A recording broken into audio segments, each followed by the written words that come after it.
tired of them. They didn't look so professional. They weren't like the best looking tattoos, you know.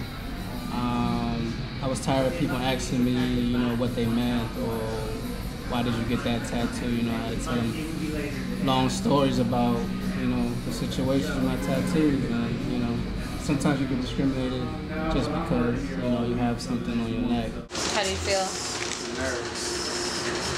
When you get tattooed, the needle, the machine, whatever, is pushing ink underneath your skin. You have a certain amount of skin layers. It's settling somewhere in the middle, trying to settle in in the same, basically the same spot. That's how a tattoo can either look good or not good based on the person, because it's done by hand. It's not like a machine or a computer, you know. So once you have the tattoo ink in and it's settled, it's healed, to laser it, it basically heats the ink in your skin, and it causes the ink to not hold together as well, right?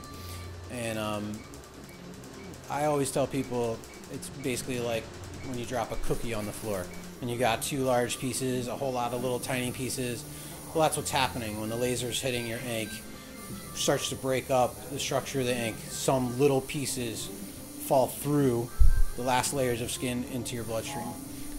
What's left are the pieces that are still held together, you know, that are still intact, and then that's why over time it slowly fades, and then over time, as you get lasered more and more, you're chipping away at that ink more and more and more.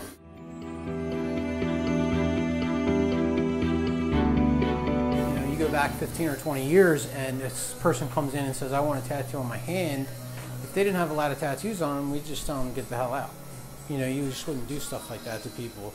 Wouldn't tattoo someone's neck if they didn't have like a sleeve of tattoos. Someone came in, wants a name, you know, you'd kind of at least like make sure they understand that there's a 50% chance they're not going to want this name, you know.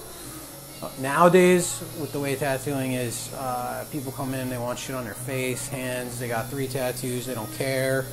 I mean, so yeah, so now I got more of that, and I laser them, you know, I make money off it. So it's kind of a shame, but like, whatever.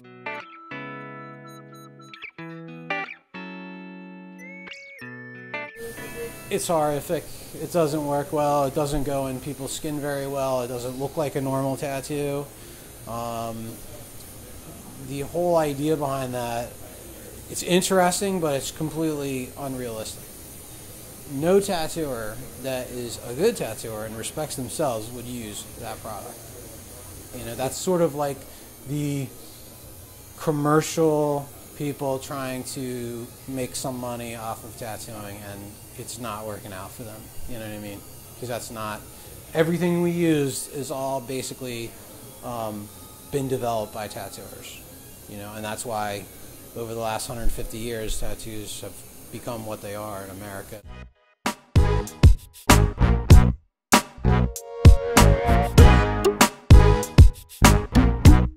When you get your neighborhood tatted on you, you have to go do a mission. You have to go shoot somebody in order to earn your tattoo. Another homeboy see you, they see the 18 on you, or whatever gang you're from, they know where you're from. One of my tattoos I do regret getting, because sometimes I do get, like, now that I'm trying to go on a narrow path, on a straight path, I get stopped by other gang members, and one of my goals, yes, to take my hood off, regardless of all the memories I've had, regardless of all my friends that have passed away. You know, that's like a big step for me.